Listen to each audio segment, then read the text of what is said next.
Welcome back to the Hit Stick.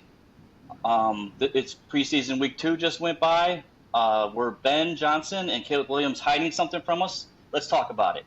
I'm your host, Todd. This is my co-host, Josh and Scott. What's going on, boys?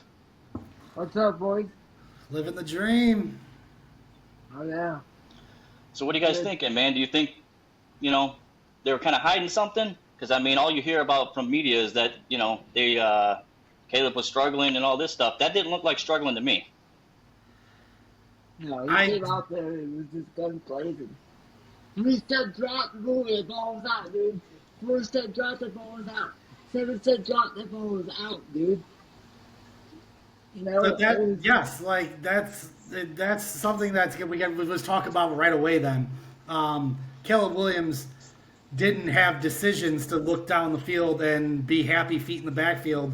Ben Johnson's offense made him throw the football immediately, and those guys were wide open. Yeah. So if that's what you call hiding something, then that's probably why they didn't start him week 1. Then if they did those 90 little fucking dropbacks or plays that they did to not start him, and we dogged them about that and be like, well, it's all about the reps. It's all about in-game reps. Maybe it wasn't. Maybe it was about timing. Or he just didn't want to show his cards yet. Didn't want to show Caleb does know what he's actually doing, and it's just we kind of don't want to let the whole league know that he can actually, throw the ball well at that. Let's talk about that first drive. You had 2 tight ends that just went absolute ape shit running up the seam, which is something we haven't seen in a million years. Yeah. Like what Josh said at the start, there was no happy feet. He got the ball out immediately after his 3-stop. It was just I saw a whole different football player. Not only a whole different football team, but a whole different football player. Absolutely, man. I totally agree. It looked like, and maybe there's probably going to be some growing pains, but man, his footwork looked changed. He definitely changed what he did from last year, man. There was definitely some plays in there that I thought, for instance, the screen pass that he dirted. I feel like that's something that maybe he would have tried scrambling out of. Instead, he's just live to play another down. Just get rid of it and let's move on. And I feel Did you see Ben Johnson real quick on when they called that screenplay? They shot over the camera to Ben Johnson, and it looked like he was saying, "Fuck it, we're gonna run it anyway."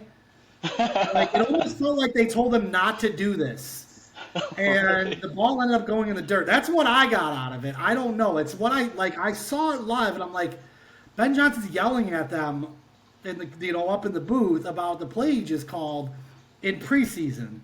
And it didn't work. So the booth was right. So I think he's also trying to figure out himself as well. And maybe if our offense can make those pulls early on. I don't know. But I did see that clearly. Okay. Yeah.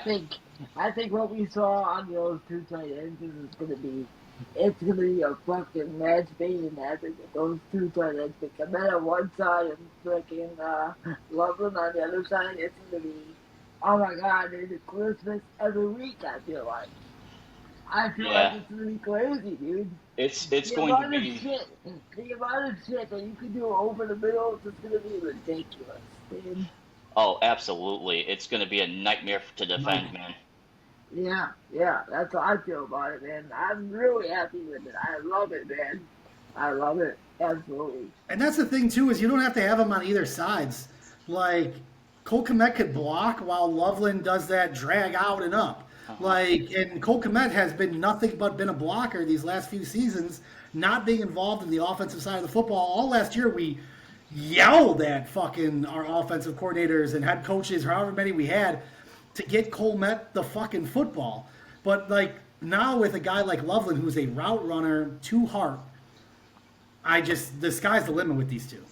Dude, they can block and they can get open, dude. I haven't seen Loveland block yet, but I know Kmet can make that happen. They can both get in there and get dirty. That's what I love. Yeah, and the thing with Loveland is that's something he can work on. You know what I'm saying? And really, all you need him to do is chip. You don't really need him to stay in and block. You just got to get a little chip on it to help out an end. a tackle. I mean, just to give more time to the QB. And then you could spread him out wide too. You know what I'm saying? It's going to be really hard to defend, man. God, you got so many good wide receivers too, and wide receiver depth right now that I feel like it's going to be really hard to figure out how to defend all these weapons we've got now. And to branch off from that, man, when was the last time you could say that there was enough wide receivers, or even good wide receivers at that? I mean, the only time I can think of is Marshall and Jeffrey. Alshon Jeffrey. Yeah, that's a good one. That's the last time I could truly Who did remember there Musa being some. Muhammad have? I think that might have been Earl Bennett. I think that might have been the year What's that? them too. What's that? Musa Muhammad. I think he was with Earl Didn't Bennett. Knox on the other Yeah, he side was. too. Earl Bennett was on the other side of him for a while. Who was on the other side of Knox? Was that the Denver wide receiver? Fuck, I can't think of his name. Marshall? Oh, Brandon Marshall. Yeah, well, that'd be Brandon Marshall that we had at that same time. I think we have Knox. So yeah, that's what I'm saying. So yeah, it would have been. Well, Knox got hurt so early in his career, so it's hard to say that what would have happened with if we still would have had him. But yeah, man, this is like the best I've seen in a while. Really like the running backs too. They all really try really hard. I wish the blocking for running was a little better. It's been kind of. I mean, they are getting 5 yards, so which you can't really complain. As long as you can get 4 yards, 4 yards is the first down. So, I mean, as long as you're getting that, I guess it's better than getting stonewalled, at the line. I don't think they were trying to show their hand with the I don't think game. so either. You're right. It might have just been very vanilla run game, just to kind of just get them some touches, That second drive was they had the 2 handoffs immediately and they went nowhere. So it's just like we started off very slow on that second drive after Caleb just marching down the field with. I don't care who wants to talk shit about Tyson Scott on that play. He touched the football. Oh, Tyler Scott, had he not brought that back out of the end zone, we have now started this game with a safety, and I guarantee you this whole mantra of what we're talking about would have changed drastically if that would have happened. Oh, I agree 100%. Well, let's go back to that really quick. Let's start there, okay? The fact that you're backed up on your own 7, how many times, even, I know it's against, the Bills' backups, but, dude, even Bills' backups, when's the last time you drove 93 yards down the damn field like that?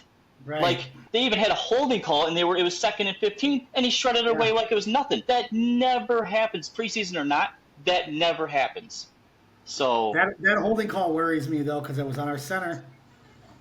Yeah, and that's a problem up that middle with our front blockers. I mean, hopefully he's just working out the bugs. Hopefully that doesn't continue. But yeah, it's something you got to clean up, man. Something you got to work on. Yeah, there was only one penalty I think in the first 2 drives. So again, not a terrible issue. No. Go ahead. I'm sorry. Well, I was going to say with the holding call, I guess that's bad, but at the same time, like Tooney wasn't in there either. So I mean, maybe if I don't know which way that holding went, if he went to the left or the right, but maybe that guard's going to help, could have helped him relieve that, so it wouldn't have been hold. And one of the holds I saw in the game too, later in the game, it was a horrible call. So I don't watch tape like that to be able to really dig in to see, if it really was a good hold or not. So, but maybe if you have better help in there with Tooney, maybe that doesn't happen. Who knows? I agree with that. I had no idea Tooney wasn't in there. So yeah. But that second drive, again, starting out mediocre, going off a little slow. Let me talk about it real quick. You got those conservative plays. Then we're in a shotgun formation, and Caleb literally audibles the play. Did not expect that at all, like that opening 2 drives. And it was a man coverage, cover 2, and DJ Moore ran an out route, first down. It was a huge third down play. Like, him and DJ should be on that kind of connection a lot more when Caleb is seeing these things. And did you notice, Scott, that that ball on that out route was perfectly on time? It wasn't late. It Yes. was it Yep. was right on time. It was fucking beautiful, beautiful Yeah. what we were Yeah. watching, dude. It yeah, that's what I'm saying. It completely changed because his drop back is drop back and then step and throw. It was no hesitation of where he was going with that ball. He No. let it rip immediately, and And that's what you that's like to see. and that's something I hope that carries over all season because man, we need all that good footwork, all that stuff. And I didn't see him throw on his back foot. Like he was throwing with his shoulder, aiming down the field with his left shoulder, like a quarterback needs to do. Instead of Yeah. throwing his back shoulder and trying to push the ball over, like that's not going to work out. You're going to get picked. It's just. But so we had that second drive. So that was the first thing there with Moore. We talked about that terrible screen pass, and then. What do we have there? What do we have there? What do we have there? What do we have there, boys? Help me out here. Oh, the Roma Dunze. Yeah, the Roma Dunze drop. The thing is I don't see that happening very often. I mean, he almost never drops the ball. So preseason, get it out of the way now. Hopefully we can limit that in the season. I think that I really believe that if he does catch that though, they're probably scoring again. I'm just It being wasn't a honest. good throw. No, it was a little outside. He had to probably dive for it, but and I guess in regular season he probably would have definitely tried a little harder to try to get after that. But not every drive, even in the regular season, is going to go well. You got to take those lumps for what they are, but you got to hope that the first drive we saw was more indicative of actually what's going to happen more often than not. I mean, 2 touchdowns in the first 2 drives, though. What the fuck are we talking about? like, Yeah. like Well, I know. we should pick. We want to kind of pick it apart a little bit. I understand that, and as we should, but you couldn't have asked for a better. I expected him to stay in longer. Yeah, I did too. I think once they went I three did and out and too. they punted it, I was expecting to probably come out again, but at the same time, I was like, well, it's hard to say that Ben Johnson really isn't trying to hold his cards close to the vest here because that's what it seems like. I mean, and It's even with like, the go ahead. go ahead, Doug. Well, I was Oh, just going to say that the other thing that we have to talk about a little bit is the fact that Swift wasn't in there, Monangai didn't play, so I think that even with that third down throw to Rome, I mean, would that be there if you had your running backs in? I think it'd be closer. I don't think you would. I don't even know if that third down's happening because you have a running game. It's also not a So video game. He's not going to make every single pass. Like no, it's no. But you don't you would have more options, you know what I mean, that they kind of limited a little. So But the absolute vision from him, immediate throws, on target. Some of those balls were a little high to Loveland and Comet down the middle. yeah, yeah. Loveland. I like that they showed Loveland's catch a lot more because man, you could see his fingertips grabbing that ball on one of the playbacks, man, and you could see he's got strong hands to be able to pull that in. So that's good. That's what you like to see out of a big guy like him. The thing with him a little bit that I wish that he would have done is had a little bit better awareness, man, because I feel like he kind of charged after the defender instead of trying to go for more yards. Um, and that's just my thought. I could be wrong, but it kind of looked that way. He tried running the guy over. 6'6", bro. Yeah, yeah. He tried running the guy over instead of trying to just get more yak after the catch. I don't care. Um, That's fine. Like, I'm nitpicking. It's preseason. You know, So you know who he reminds me of a little bit, dude? Megatron, because he's just so big. He's just so He's not a wide tall. receiver. He's just so. He's big though. He's tall as hell. who? Loveland. Oh, Loveland. Yeah, yeah. He's just so tall, dude. But you can't compare him to Megatron because Megatron was not only big, he had a vertical that fucking was the size of Shaquille O'Neal. Yeah, that's and not then, and he was also fast as hell. Yeah, dude, he was like a 4.4, 4.3 somewhere. Dude was fast Right. as shit for being a big guy. Right. This is still a tight end. He's not particularly fast. His size overpowers that middle secondary where you're going to probably have a nickel or a Mike or something that's there. So You're right. how how about so let's just talk about the defense just a little bit here those first couple of drives, stopping them from scoring. Well, let's say shut them out completely throughout the whole game. But First time we're since going 1999, if I'm not mistaken, in a preseason game. just shutout. I think so. No, the last shutout was in 2010, Week 11 against. Wait, no, not the preseason. Hold on, I had it written down, man. Just go ahead and talk for a quick second. Back to the defense, yeah. So intensity of that defense shut them out. We're trying to look up to see. I saw some stat. I think it was on TV or it was somewhere that like this preseason shutout was the first time in a very long time for the Chicago Bears. In the preseason, it probably is back that far, but I have written down that the last shutout that we've actually had was Week 11, 2010 against the Dolphins, 16. Oh, last preseason I think was 99. Yeah, it was probably farther back than that. Yeah, because I just looked up last shutout, so and that's one it gave me. None of these stats count. Hey man, it's good to see though. It's good to see. It's good to see. That's all that matters. Yeah. That's It's all that matters. That defensive intensity, though, let's just touch on that real quick. They were causing false start penalties up the ass there early on. Yeah. Like, And you heard about that in practice, that they were doing it to our offense. So the fact they're doing it to another offense, regardless of backups or what have you, doesn't even matter. It's the fact that they're worried. The other opposing team is worried they're going to get after it. So I feel like that took a lot of heat off of our offense and Caleb Williams because you did hear all that. This was a bad drive in practice and all this in practice. And now we watch that intensity. It's just blitz after like scheme after scheme. I can't even follow these defensive players on the field because like I feel like they're just teleporting. Yeah, they're very man, they're doing a really good job over there. It's hard to kind of picture this with it being man because of how many years we've watched the cover 2 and the Tampa 2 here. It's really hard to just imagine how man's going to work even once Jalen Johnson and them come back. It's going to be kind of crazy to think about. I hope it works out. It's just I've never actually seen it because I've always watched Bears game and they're always in zones. So now you got guys following guys, and that's just going to look completely different. Right. I'm just worried about us getting deep to play all that man coverage. I'm worried about us getting deep down the field. Well, that's 40 why yards, 50 yards. I don't want to see that.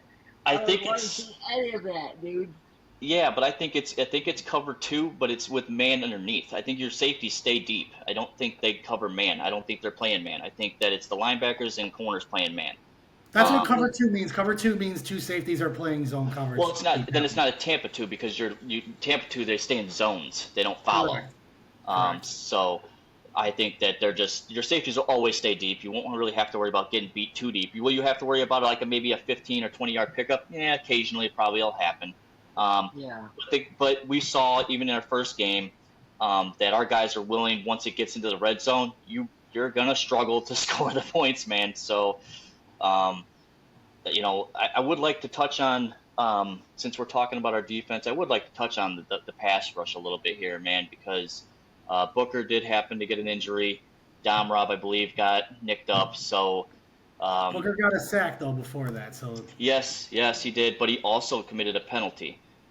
He also got a roughing the passer penalty, which he landed on the guy. So that's the teaching moment. Fucking hungry, bro. Yeah, which is great. I'm not saying anything bad about it, but he's injured. And like he said, Dominique Robinson also out. Yeah, so I would like to talk about, we talked about Micah, which obviously that would be everyone's number one choice to go after. But now that Trey Hendrickson's on the table, because the Bengals have said now that they're willing to take offers for him, what do you guys think of actually pushing for him, and what do you think he would cost you? Not money-wise, but like pick-wise. Tyson Bagent. Sorry, Josh. Hey, the kid wants to be a starter in this league. He wants to start, so you gotta give up something to get something. I understand. Well, the problem with I understand it. Well, the problem with that though is that he wouldn't be starting. He'd be back up to Burrow, so it's not. I don't think that would be a good deal to do. Good point. He wants to start, Scott. He doesn't want to be a backup. Yeah. He will be a starter in this league. There's no doubt in my mind after watching his performance last week, he's not going to be a starter in this league, whether it be Yeah. this year or next year. He's got so much trade value right now. Watching him literally he was getting blitz schemed out of his ass. Yeah. And He was getting out of it. He was getting out of it. Throws, dude. Yeah, just stood in there, they throws. Yeah, he was getting out of the blitzes and out of sacks and completing the passes, which was awesome. It was crazy. having that vision downfield too. Yeah. Like yeah. you're like, we have quarterbacks that Justin Fields can't throw a football to save his life now in this season. Then you had Mitch Trubisky who kind of did the same thing, kind of scramble around, throw the ball. Tyson Bagent showed more vision, both of those combined.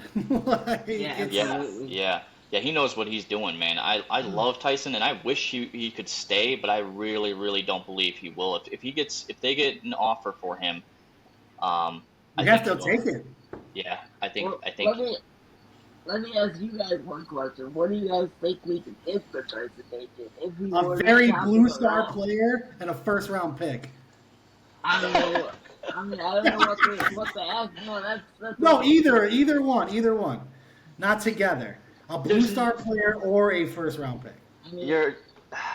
You are man. Whew. Well, let's say You're fucking playing Madden over there. What are you doing? Let's hold the phone. You got a whole bunch of rookie quarterbacks in this league that we talked about last week. How fun this league's going to be this year. Some of those teams don't have great backups behind those. Tyson Bagent he's a starting quarterback. Those teams might be willing enough to trade a first rounder just to have a starter to finish out the rest of their season. Who knows? That's the ultimate. That would be the coolest fucking thing ever. Yeah. I believe if someone needed someone, so like their starter went down, they're like, "What's going on with Tyson?" Before the trade deadline, I think that they would be willing to give us like a second. You also don't trade a quarterback before trade deadline to start with your team because he has to learn your entire offense and your coaching scheme and all that. That would never happen, so I take that back. I apologize. Yeah, it probably wouldn't happen. You never really know, though. I mean, it's hard to say. What if two QBs get hurt? Yeah, in an emergency, it could happen. I mean, look at Brock Purdy. Well, in hockey, they bring in a goalie from the crowd. So, I mean, we should start doing that in football. Like, who's got an arm? I hope they got life insurance. Can I, real quick, Tyson Bagent, I look up to him almost as a hero at this point of what I saw this weekend. He reminds me of a football legend in my eyes. Another undrafted free agent that has no fear of the game, no fear of the pass rush, eyes downfield the entire time. Tony fucking Romo. That's what I saw. I saw shades of Tony Romo every time he took a step back in that pocket and got out of those scrambles. The one where he damn near got sacked, spun out of it, and then threw the ball left. That was insane. Like for a backup quarterback to have that kind of wherewithal and vision. That's we not only have an offensive team. We have a quarterback controversy that stems through 3 fucking players, I think, at this point, because that's how good Justin Bagent is as well. Not saying that's a controversy that Caleb's going to see, but it's just like, god damn. Yeah, I would definitely say it's the first time that thinking about quarterbacks that you've got your number one is, to me, is going to be really good, and then you have a backup that even if something happened to the first QB, he could come in and be really good. It's the first time you could say your backup was good. You know what I'm saying? I mean, our other backups just as good. Not if your backup's good. This isn't like a Jason Kidna situation where you just come in and like get a first down. This is a playoff caliber quarterback that he looked like. I mean, yeah, he's just getting better every year, dude. Every year he's just improving. And all he wants to do is work his face off. Right, grind his face off. Yeah, dude, because he doesn't stop working, dude. He doesn't stop. He doesn't know how to quit, dude. And so that's not a bad situation to have. So we could like go back to that draft. Like, say now, if we put Bajan on the trading block, what would be the serious answer for that? I would say a second, maybe, or possibly a third What about a rounder. player? Fuck But picks. no, probably not, dude. You're probably not going to get a player. Yeah, it would be player per player. You're probably looking at picks, and it'd probably be in somewhere in the realm of probably a third that could possibly go into a second, or a straight up second, just depending upon the team that needs him. You know, I don't think a first because it can't be a first because he's undrafted. You still have to account for where he came in the draft. I mean, if he was in the top 10, or sorry, the first round, of course you could probably get compensated for a first because he's in that realm. But the fact that he was undrafted, people are going to still say, well, he was undrafted, so you really can't go as high as a first. He still broke his conference records as an undrafted guy. Oh, dude was, I can't. He was unbelievable, but you still have to just say where he came from, you know. So it's probably not a good idea to trade him. Because, like, let's say something unfortunately happens to Caleb. I personally don't want to, but it's the fact that, like, I wouldn't want to hold him back if a team came and knock him. You know, I think he deserves the chance to be a starter. And I'm hoping that Poles is that kind of guy that's like, yeah, I want you to have the benefit of moving on and you know, trying to excel in this league instead of holding you down, knowing that you're better than a backup role, you know. Yeah. So, I feel like that could be in the cards for sure. Yeah. Man, so I don't know. I fell in love with him. He turned me on. I can't. He's gonna fumble a field goal in the playoffs probably. And then I'll buy his jersey. Yeah, don't say that, dude. Please don't say that, please. No, I'm kidding. The O line, boys, right into the O line. I thought that. Go ahead, Scott, Josh. I just want to touch on Braxton Jones. I still think he's still a work in progress, boys. I'm not really happy with what I saw out of Braxton. Yeah, he was better, but he still wasn't great in my eyes. He's got cement feet. Yeah, he can't move. Well, that's what I was going to bring up too. Is not obviously I wasn't going to say he was a cement feet, but I was going to say he feels like he's on the edge of being pushed over. He doesn't look like he's anchored well. It looks like his top half is about to be pushed back and just he's about to fall over. Like, yes, I guess cement feet because his feet aren't following through, like pushing the guy back. They're more or less leaning back. Like it almost looks like he's literally about to break. It almost feels like he's false starting on every play too. It's like they're sending him early, and the rest are just like fuck it, like he's almost at the ball snap. But that means that like you're desperate as a left tackle. If you're jumping early to try to get that maybe yard before that guy takes off, that's a desperation move for a left tackle. Yeah. No, I agree. It worries me. Most likely, I'm going to absolutely guess that he'll be the starter for the week one. Just 100%. Because 100%. Yeah, just because he's got the nod the past 2 weeks, and I feel like they want to go with a veteran instead of Ozzie Trapillo because he's obviously a rookie and still needs to learn some stuff, and I'm sure that's what they're thinking is as well. He only played right tackle.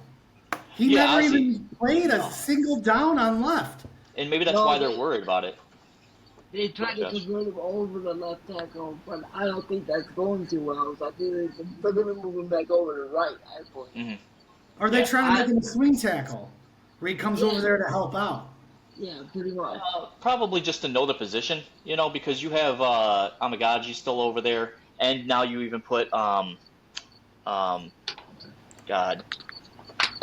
text his name. What is it, Benedict? Darnell Wright. No, on the left side. Theo Benedict. On the left side? Joshua Mills. What? That's our depth chart, Joshua Mills. No, on the left tackle, I'm saying you got Amagaji and Theo Benedict over there now that's been taking snaps over there as well. Oh, yeah, I'm sorry. You're right. Yeah, so that's what I'm saying. I think that they'll just keep Trapillo over on the right just in case something happens to Darnell Wright. At least they'll have a good backup because he's played right tackle. So I think that's probably a smart move. You know, they tested him out on left. Probably not even just a test. It's more or less like if something does get down to the wire, and at least we could use him over there because he has been over there a little bit. Kind of give him some looks, you know, just to have him learn the position a little bit. Is the tackle position our biggest problem, Josh? Oh yeah, it's terrible. by far. Table. It's not even close. Yep. And, well, pass Yeah. rushers. So the two key spots you need on a fucking football team are the two spots I'm fucking worried about. Is your left tackle and edge. I mean, not Yeah. Montez Sweat's side too much. I mean, he still needs some work. I hope he starts picking it up a little bit here, too. But I don't know about a Dingbo, and Austin Booker just got nicked up, which he's on the uprise, but he's also playing against backups. So I don't want to say too much about him, but that's why I wanted to go back over to Trey Hendrickson. I mean, I would be willing to do my whole third, and depending upon how the season goes, it can be a second type thing. We would give up a third for how much he's on the field or whatever, compensatory, move it to a second type thing. I think the reason that it hasn't even been moved yet, same with the Dallas Cowboy Parsons, is teams are going to want to trade like third picks or something like that, and these other teams are like, fuck you. Like, these guys are much better than third rounders. It's like, no, fuck you. The season hasn't started yet. Right, like, right. Yeah, it's going to be as hard. As much as they're blue chip players. Yeah. Well, Trey Hendrickson's a 30-year-old, so to me, he is not. I wouldn't go a first with him. If that's what they're asking for, they're crazy, dude. Because that's just way too much to ask for. Although, I mean, what Cleo Mack was 28, I think, when we got him, 29 for somewhere 2 there. first rounds. 2. Well, I think we gave up 3. 3. There you go. I think we gave. Yeah, I don't remember exactly, but I mean. But he was in his late 20s, 100%. Yeah. So now you're looking at. I think he was 28 though. I don't think he was 30 yet. This guy's 30. He was 28. He was. Right. So now you got a 30-year-old. So a second probably is what you're gonna get. You don't need to. Real quick, Josh, you don't need to get a second.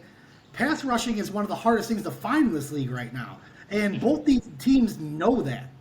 So, hey, if you want these boys, we're like, do you remember Khalil Mack? Like, they're going to want shit for them. This isn't a off-season, give me a couple fucking second rounds for a couple seasons. No, this is do or die right now before the season starts, putting these guys on the trade block, which makes it so much more intense. Like, if you want that pressure, you have to pay for it. Yeah. I don't know if I'd be giving up a first for a 30-year-old, man. That's rough. He's 31. He's 31. You would have to give him draft capital, and you got to pay him like what, $35 million per year. That's another problem. Yeah. Yeah. I'm not too worried about the cap hits, dude, because you can extend people, you can manipulate cap space, and not only that, if you're gonna do this, you do this now because Caleb's under his rookie contract. Once he gets his contract, then we're gonna have issues with cap space. Right now, you kind of got the flexibility to do what you want. Or Josh, we could pull out like a Aroldis Chapman and pay the $35 million for a 1-year player, knowing now that position's been filled. Yeah, but it's only 1 year. I mean, he won't take that. He won't accept that. We would have to obviously fill out. We'd have to sign his contract, but then we just get rid of him. We dump it, like to another team. Yeah, that's usually how things work, though, dude. You got to extend them for like 3+ years. That's usually how that works. I don't think either of these guys are free agents next year.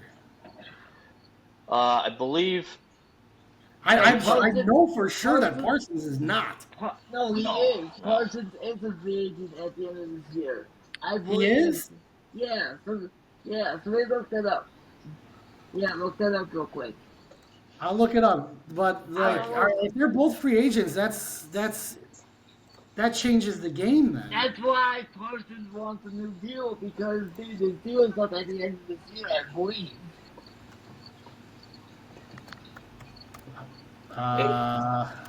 Go ahead.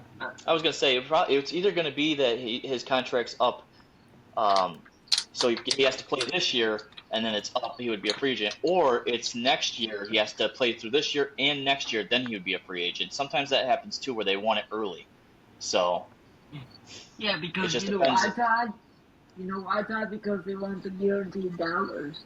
That's what it is. They want to be locked and secured. So this is what we all forgot about. It's the final year of his rookie deal. Yeah, see? That's money. Yeah. Motherfucker wants money. Yeah, Yes, that's yes. all money right there, boys. All money. Uh, Yeah, you'd have to sign him for a long term, basically.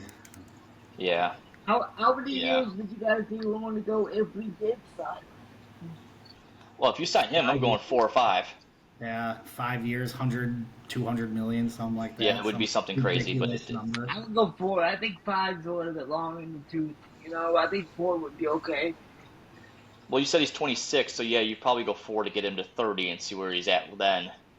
And A then lot you of got the these back. players aren't taking these shorter contracts now. They want the longer deals in case they get injured. Yeah. Yeah, but now you got to remember too. Now everything's changed. Now it's all guaranteed mainly, dude. Their It entire depends on the contracts. contract, but they could definitely do a whole bunch guaranteed. It's a limited guarantee if they wanted to do it that way. Well, yeah, people have been Or, getting full ones now, which Right. is crazy to me. That's absolutely Right. or, nuts. Fully guaranteed is insane. Yeah, or what you could do is just give him one hell of a fucking signing bonus and just load up his signing bonus and just stack it up and give him like a fucking $40 million signing bonus. That's how I was trying to do it. And he's gonna want something like that. And I like again, I don't know if we're in the position that we're gonna sign a Michael Parsons. Like Man, as we much need as like I to. talked about it, I don't know. I feel like we could probably get a better draft or something. I don't even know. It's so hard to tell right now because it's like if you put your team in a playoff position where the tackles and the edge are your biggest problem, are you willing to give up the farm for? Like what are like that's it's yeah, football where the cap is such a hard set thing. yeah. You don't want to end up like the Saints or even like the Rams, where you are in cap hell for years to come because you decided Right. to mortgage the farm. Although for one of those teams, it did work. Yeah. Well, I they mean, had well, you're talking about the Rams. yeah, yep, it Yeah. did work. They mortgaged it and it worked. So, Yeah. I mean, then again, they did have one of the most dominant defensive players in the past decade. I mean, Yeah. Aaron Donald College is and just, NFL. I mean, this dude, God, and the thing is that bothers me with that whole crap is that we could have had him. So, Talking I about don't know. Jared Goff or no? No, I'm talk just about, kidding. No, I no, know. we're I'm talking, fucking yeah, with you. yeah, we're talking about I'm Aaron Donald. fucking with you. Fucking with you. And dude, the thing is like I feel like with the Bears, man, it's so often it falls on bad picking. I mean, there's been so many drafts where it's like you just pick the wrong damn guy, um, and that's so key when scouting players and stuff like that and building your team because you could have had don't want to go back beat a dead horse here with the Patrick Mahomes deal, but Yeah. it's just and who knows what he would have been if he came here, but still you got to think about it, and it's like man there's just so many bad picks that happen. You know, Oh, we know what he would have been here. He would have been a below average quarterback because we didn't have a coaching staff. okay, yeah, I can agree with that too. And Well, and I'm go ahead. that, and I was just gonna add to the fucking offensive line that we would have had back then was Right. terrible. Right. Terrible. Right. He would have got his head fucking kicked in, dude. He would have got his ass beat. Yeah. For the first time, in since I've been like watching the past 20 years, I really feel like this is the first time you've actually done some things that just really turn your head and think, are they really changing shit? Because I mean, to revamp your O line like they did, obviously not tackle just yet, but I mean, you brought in 3 new guys on the offensive line, which is just crazy. Darnell Wright is the one pick I feel like did turn out. He is pretty damn solid on that right tackle spot. So you did that. You bring in, you know, the number one consensus pick at QB with Caleb Williams, and then you go out and now you grab the consensus freaking number one coach that was on the market. So I'm hoping that this is a lean towards now you've done some things that could totally revamp this organization for a decade plus. So we'll see how it all unfolds, but I feel like the moves that have been made are really something different. I And agree. Like, go, Josh, real quick. Go ahead. I was just gonna say I feel like that we are on the verge of seeing something special in the boys. I mean, we are on the verge, but I don't know. I've been excited before too, and kind of heartbroken, but we'll see, man. We'll see. But I definitely feel like we are definitely on the right track. It comes down to the front house. Like how Yeah. Ryan Poles got the extension. We have Ben Johnson, like you just said, was the number one overall free agent coach. We had the number one overall pick.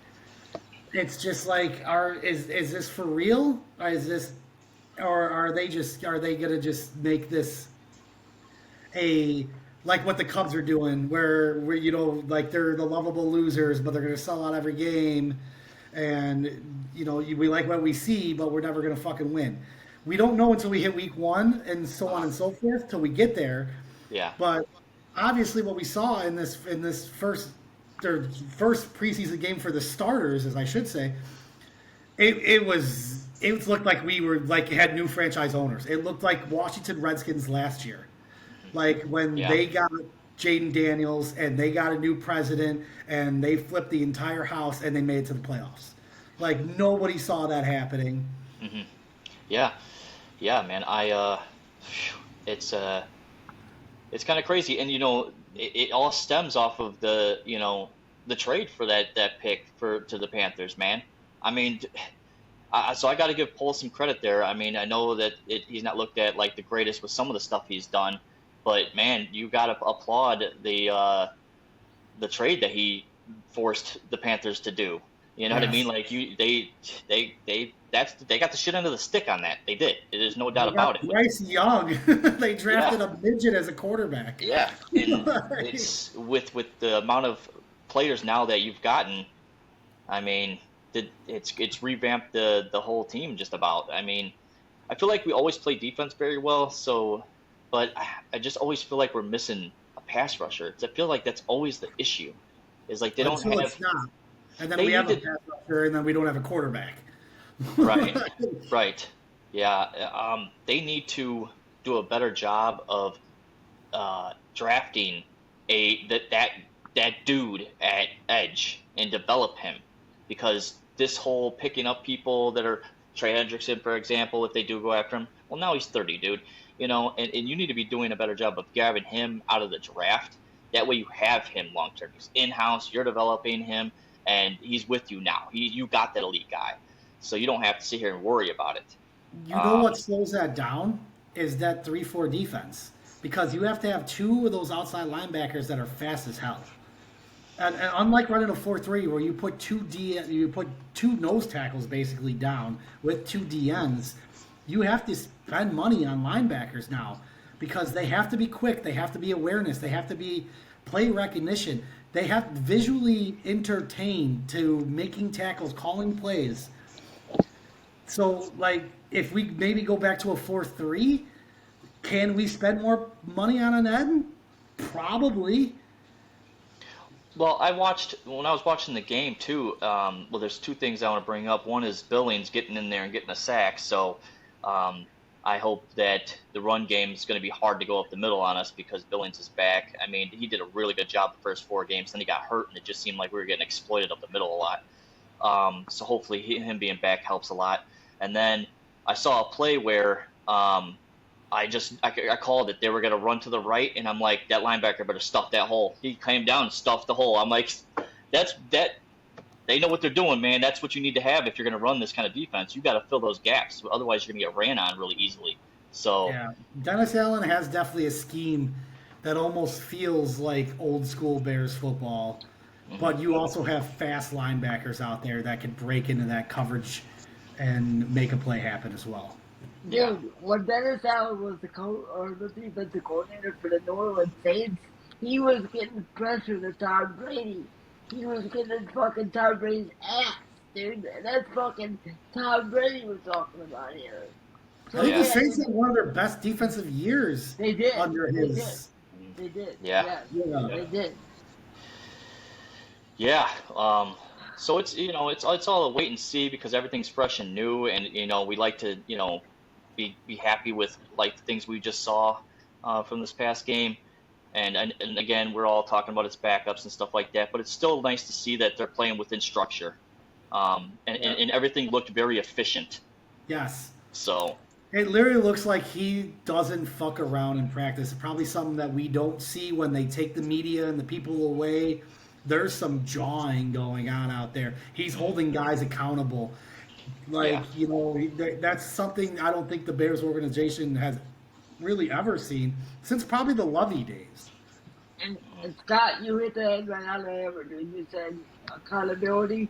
That's exactly what we've been lacking for fucking 10, 20 years now. Yeah, Nobody yeah, there was was zero. nobody else has been accountable for anything. Nope. Right, Anything.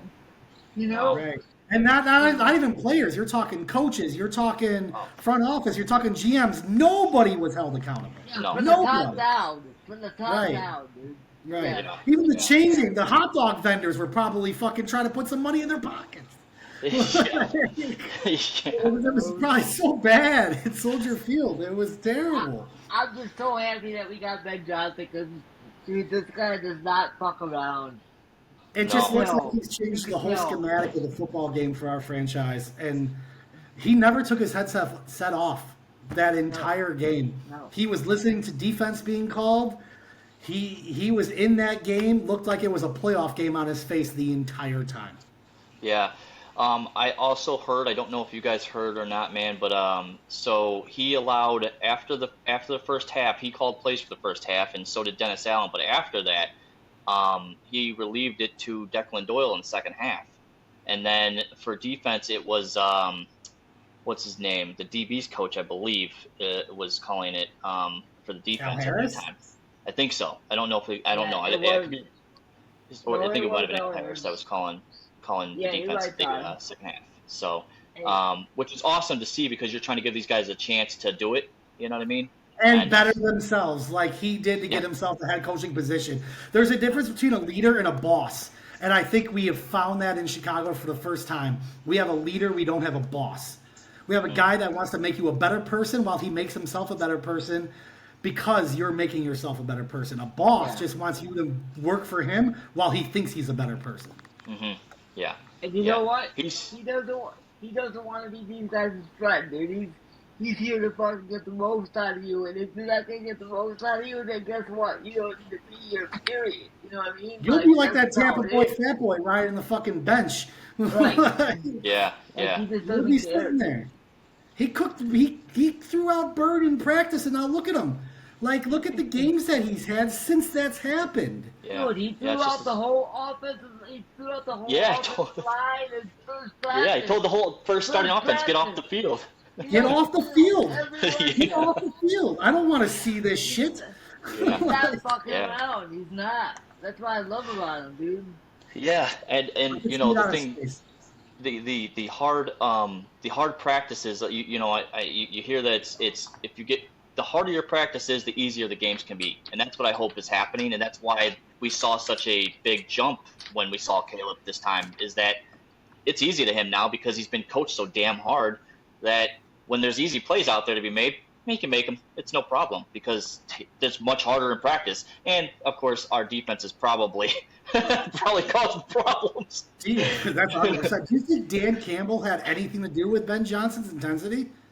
Oh yeah, 100%. Uh, 100%. I do. That's- I mean, personalities can't be rubbed off that quickly, dude. I mean, I'm He's sure he with had them some. 3-4 years.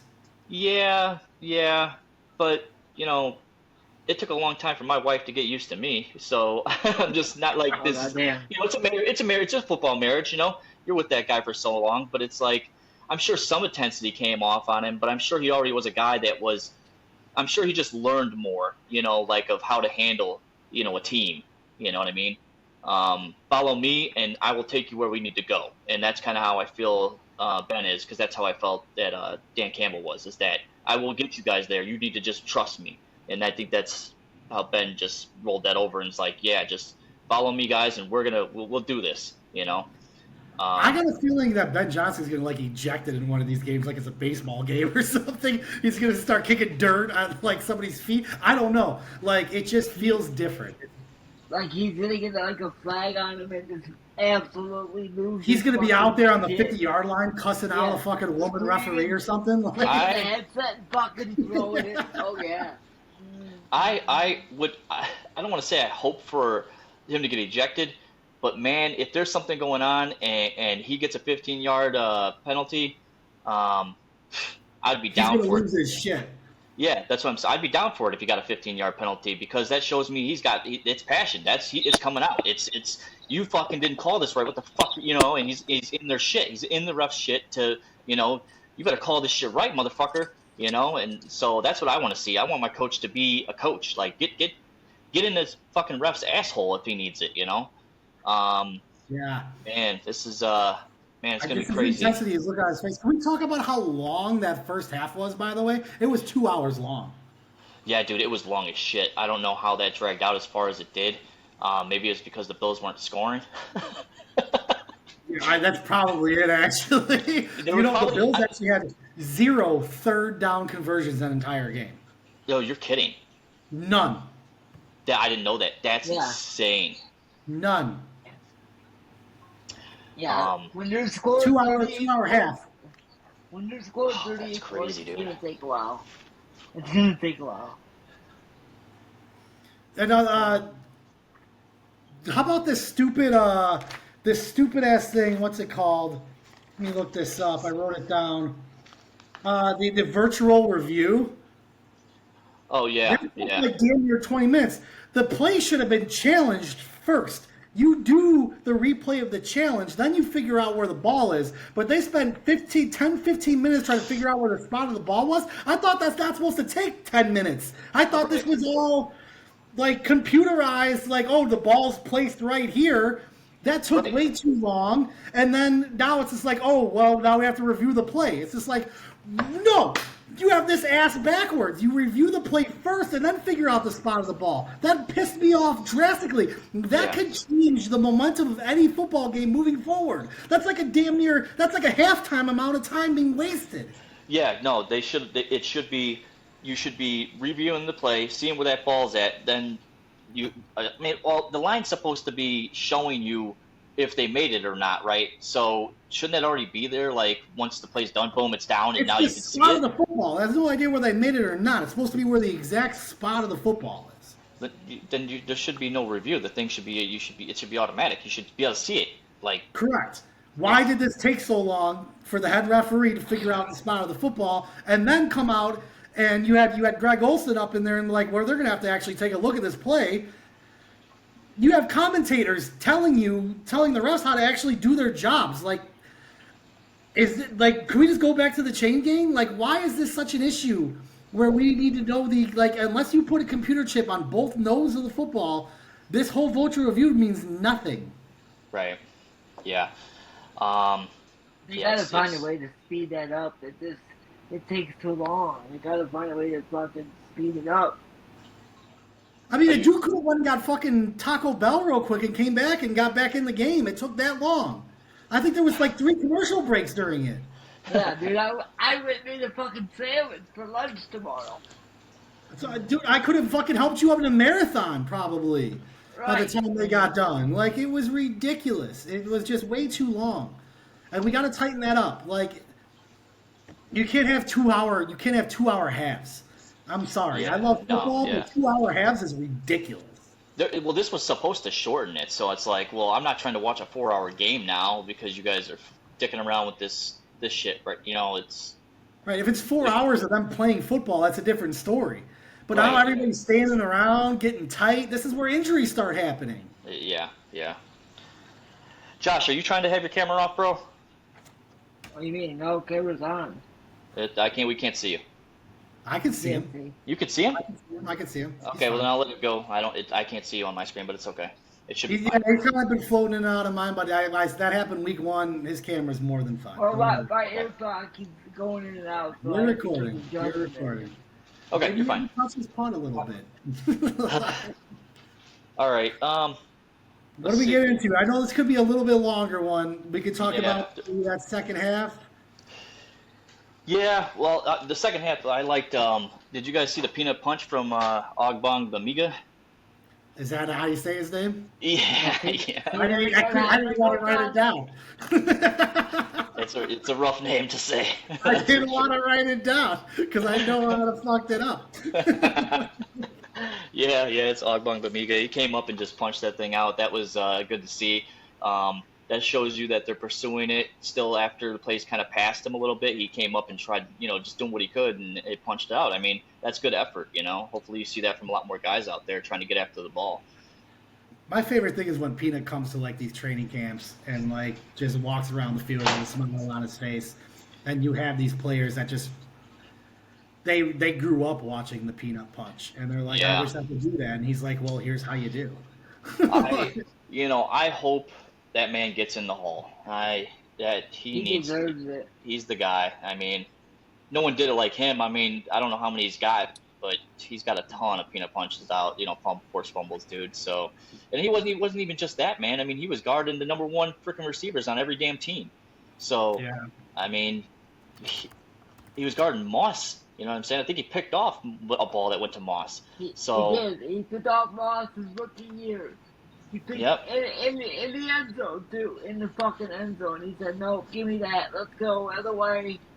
I mean, he had to deal with a lot of good receivers back then, with Megatron and shit like that. He had to guard them every time. So, Can you guys guess the number? I have it. What would you think his career forced fumbles was? 32. I'm gonna say 35. 44. Oh yeah, no. This dude needs to get. I didn't know it was that high. That's insane, dude.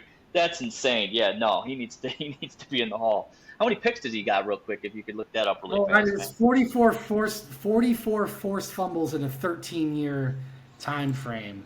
Dude, That's still really fucking good, great. dude.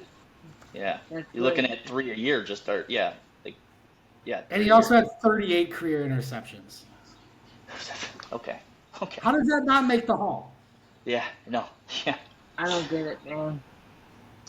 I didn't even know those stats till I just heard them. That's insane. But, Yeah. Did you guys?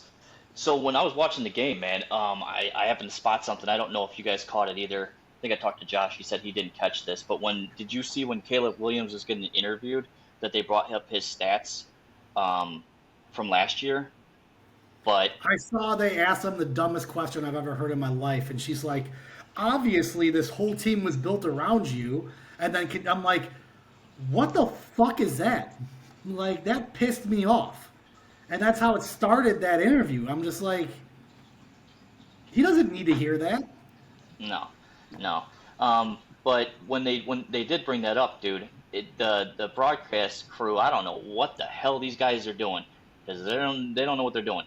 So they showed his stats. They're supposed to be from last year, dude, and they added that game's stats into it. So he had like 3,600 and some yards, 21 touchdowns and 6 interceptions when it's supposed to be 25-60 or something, and 20 and 6. And they added. How does that happen? How are you adding a preseason game to this? Like, it makes no sense. Who's getting paid over there? Pay me. Fuck. This is happening all over the fucking world right now. Drewski sat down on an ESPN thing, and he was wearing a Barry Sanders jersey, and the host was like, "So I see you got the shorter Sanders." He's like, "No, this is clearly a Barry Sanders jersey." Oh my god. How are we this bad at sports? Like who is actually in charge of this? We're just putting out these hires that just know how to talk, but they have no idea any kind of journalistic content or what they're talking about. I think that's kind of where we're at. How the fuck do you not know who you're talking about? That's what I'm worried about. Like, it's obviously Barry Sanders, and how the fuck do you go to college and you still don't know this? Like, come on. Well, Drewski was wearing a Lions jersey too. Yeah, how would you even? What? How do you mess up a fucking blue jersey to the Browns jersey? They're completely different. Not even he was wearing black and white in college for Colorado. Like, there was no blue in that either. I don't understand what is going on right now. That's dumb. I think that a lot of people they go through college and stuff like that for all this this stuff, but don't watch a damn lick of actually what's going on in the league. And that's the problem, is that people just don't really truly know the sport. You know, they're watching a teleprompter. They went to Syracuse for broadcasting, and they get a teleprompter feed in front of their face, and they're really good at reading it. They're really good at articulating. They know big words, but there's zero journalistic instinct behind these people now, and it's almost damn near ruining the game. I had somebody go on Twitter And they're trying to make polls literally with NFL. High executives in NFL are trying to talk about having the Super Bowl in England. I thought we fought a Revolutionary War for that. I thought the whole reason for 1776 so that didn't happen. Like, right? Did Washington not cross the Delaware to make sure we didn't have a Super Bowl in England? Like, what are we doing? Yeah, it's crazy. They're just trying to expand the game out too far. I feel like, Expand the game during the regular season. If you want to have big market overseas views, I don't mind that. That actually helps the league out a lot.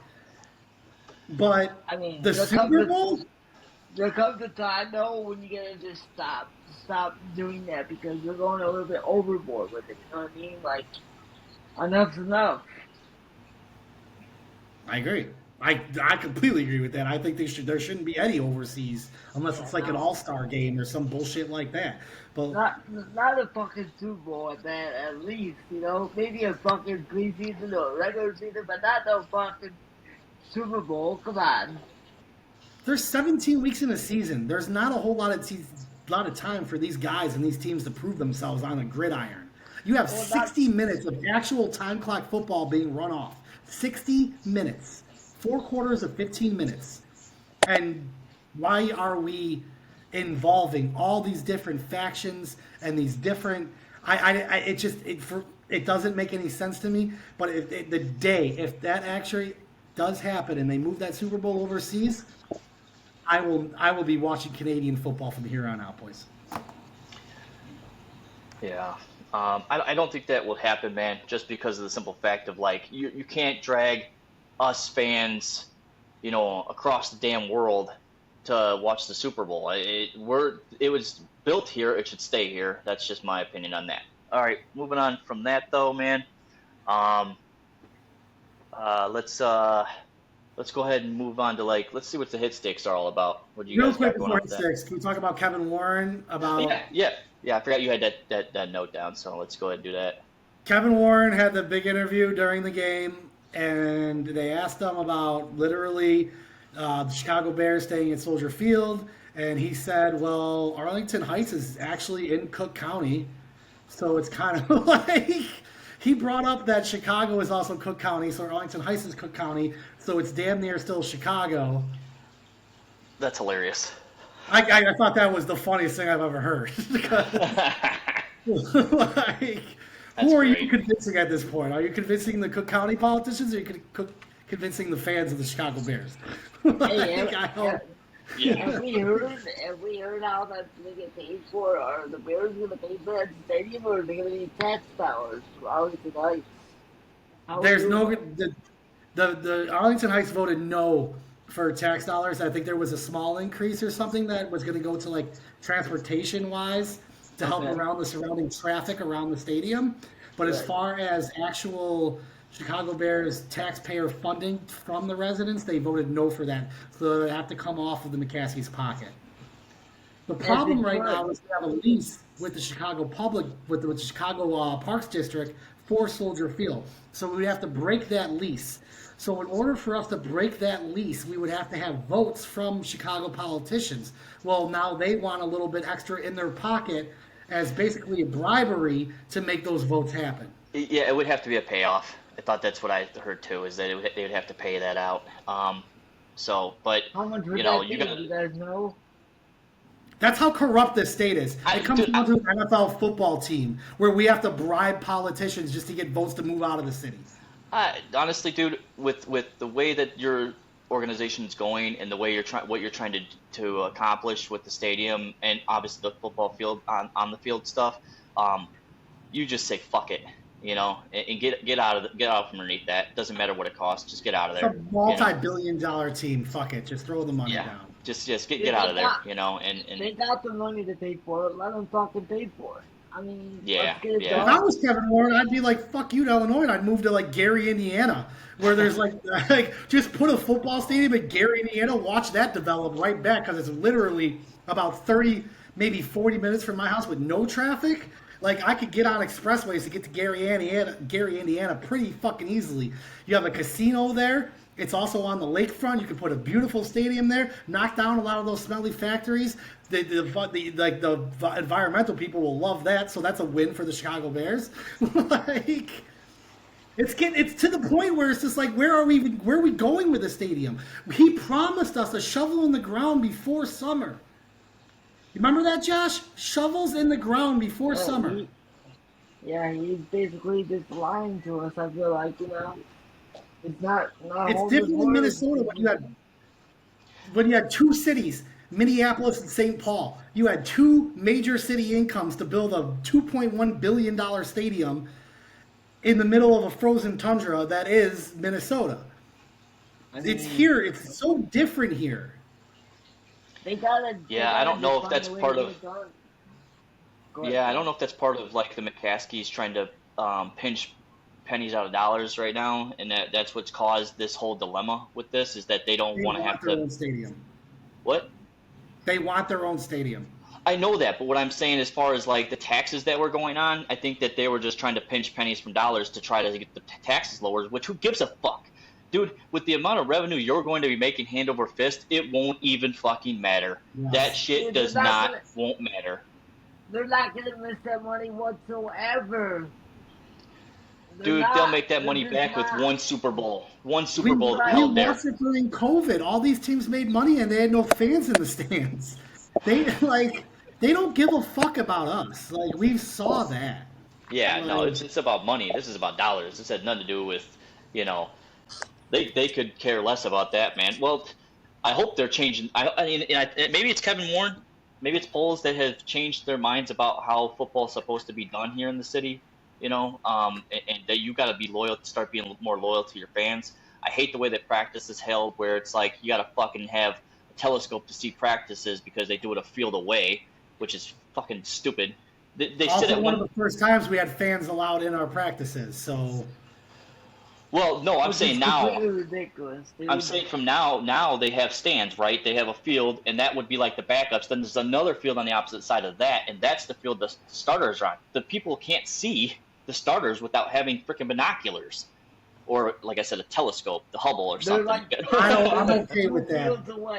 I'm okay with that, because then you're gonna have some kind of scout or something, somebody who claims he's a fan wearing a Bears jersey, and he's seeing things happening.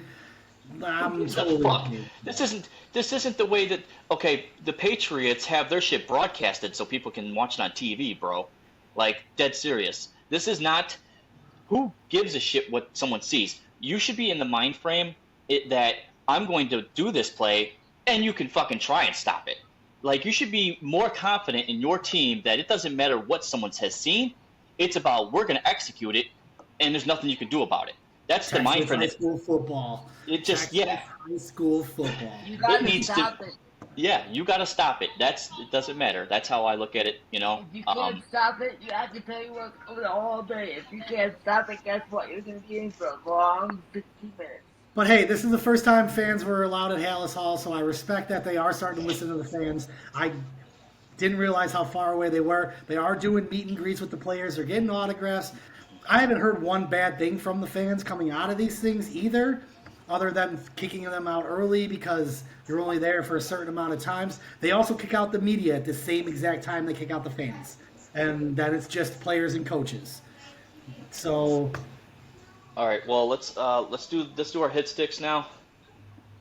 I'm gonna go first, man. It's gonna be kind of weird. I'm gonna have two. I'm going to hit stick myself. I don't know what I was doing wrong, but I could not get the NFL Plus to work with me. I don't know. I tried changing my passwords and stuff, and it just wasn't working for me. So I had to watch the first quarter in Spanish, dude. That was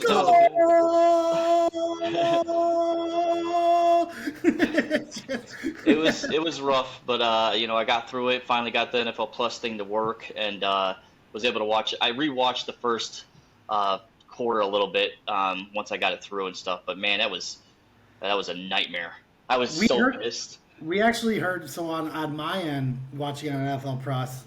It started off in Spanish, and I had 3 little click downs, and then I had to put it on broadcast.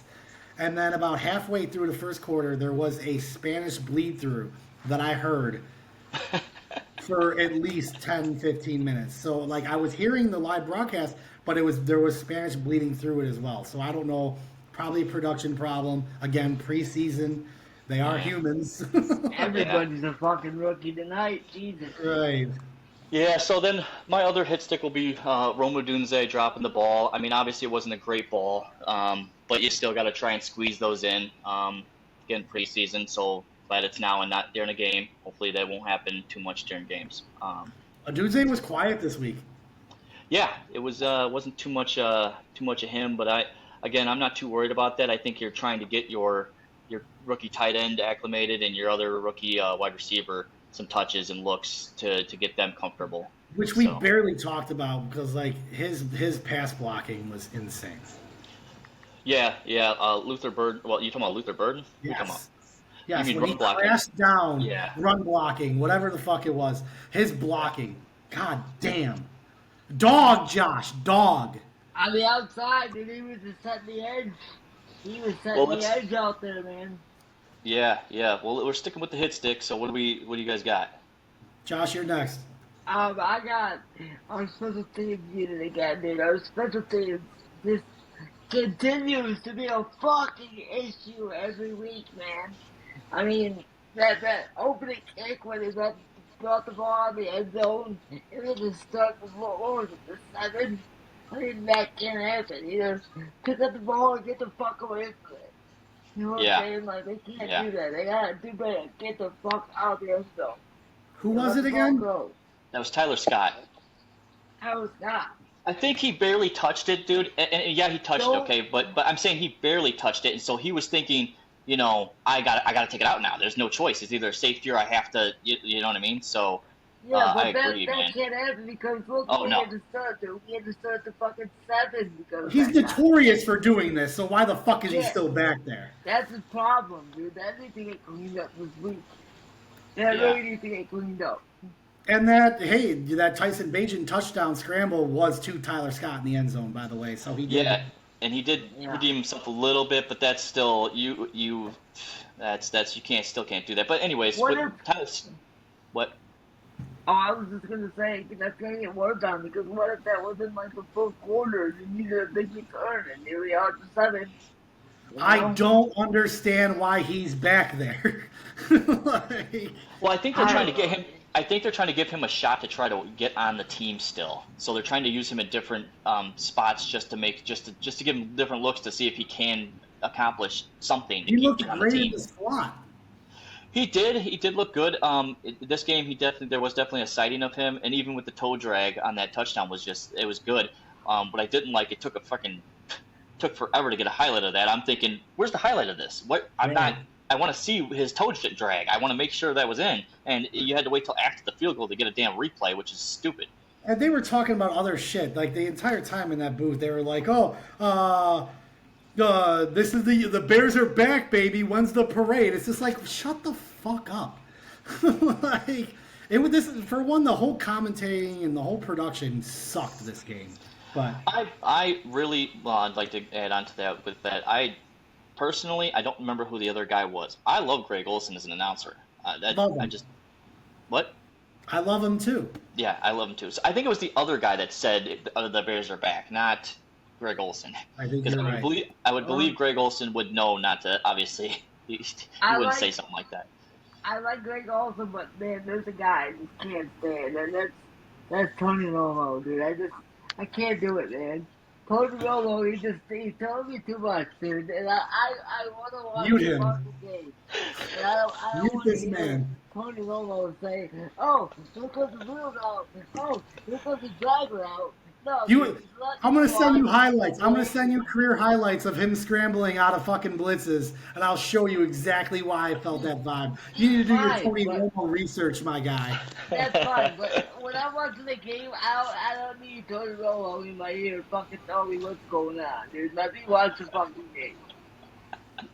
Let me watch the game, bro.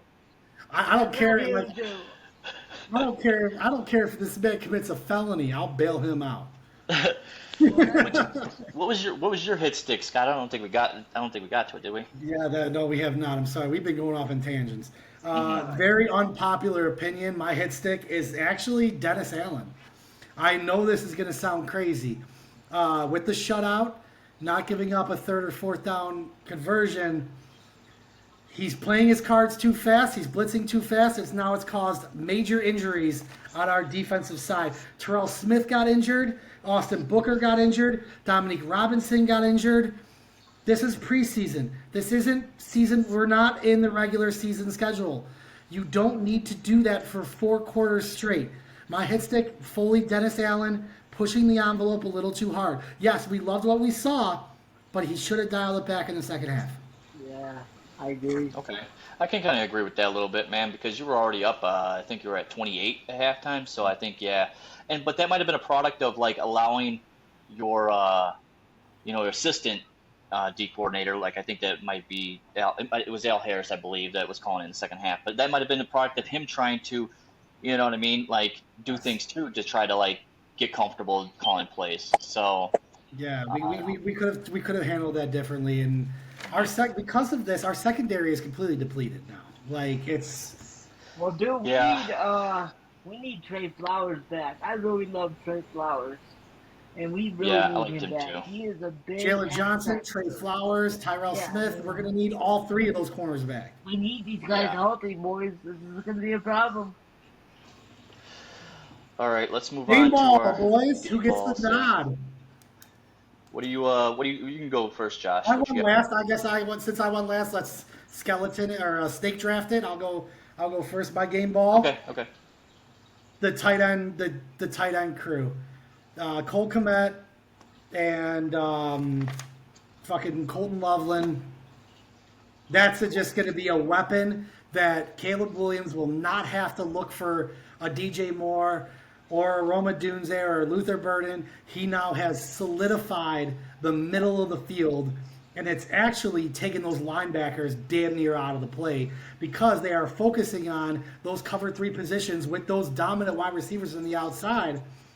You make 1 move, 2 moves with those tight ends.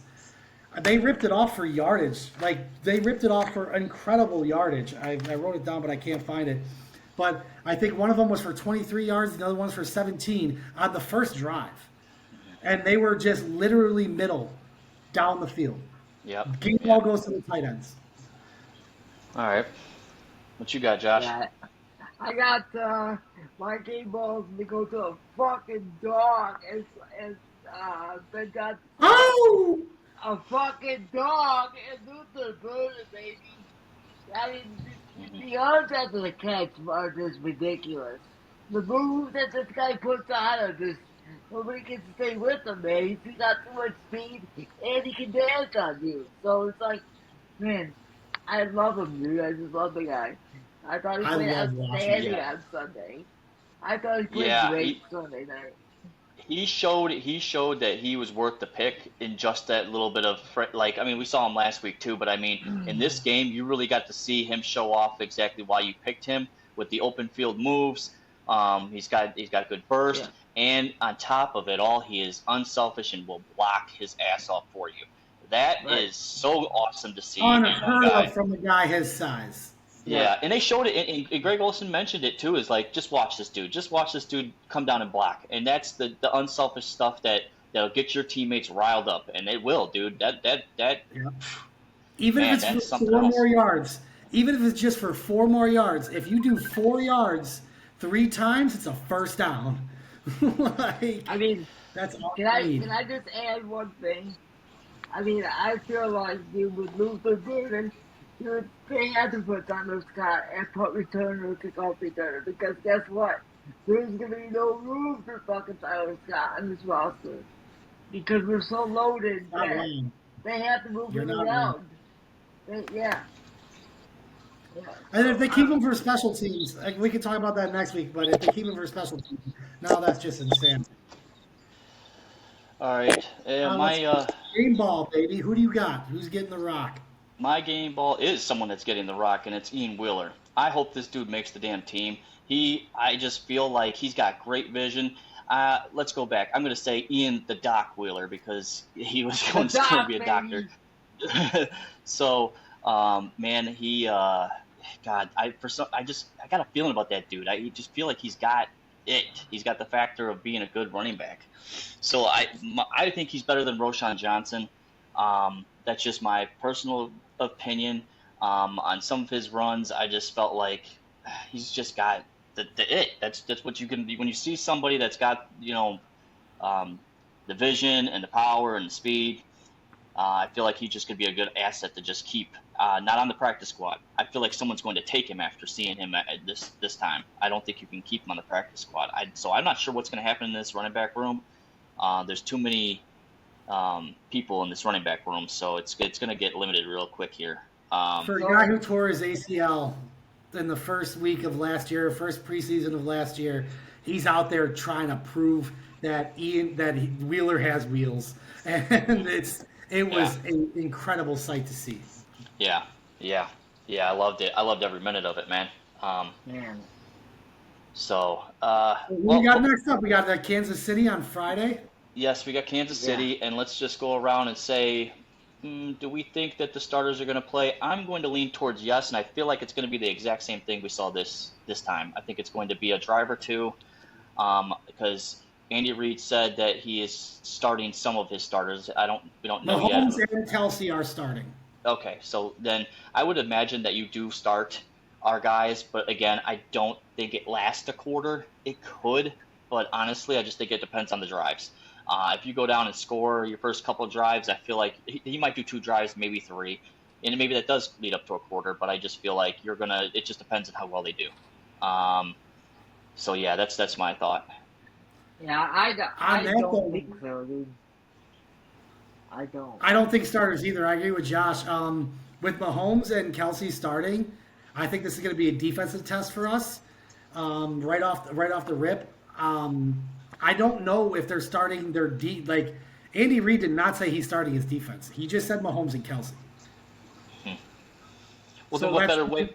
If you knew that they weren't going to start the defense, then why wouldn't you start your offense? Because you know it's not the starting D, so you know it's not going to be as hard of a time. They didn't play very long in week 2. Or if anything, I don't even know if they started. I feel like I don't even think they even got it down yet. Yeah.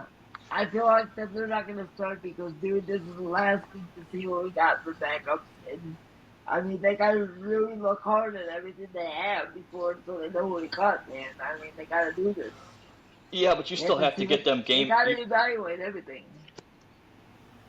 Go ahead. Well, Ben Johnson already said in his interview that, he was trying to get them ready for, the night game for the Minnesota, so that's why they did a start this time to get them ready so it was a night game.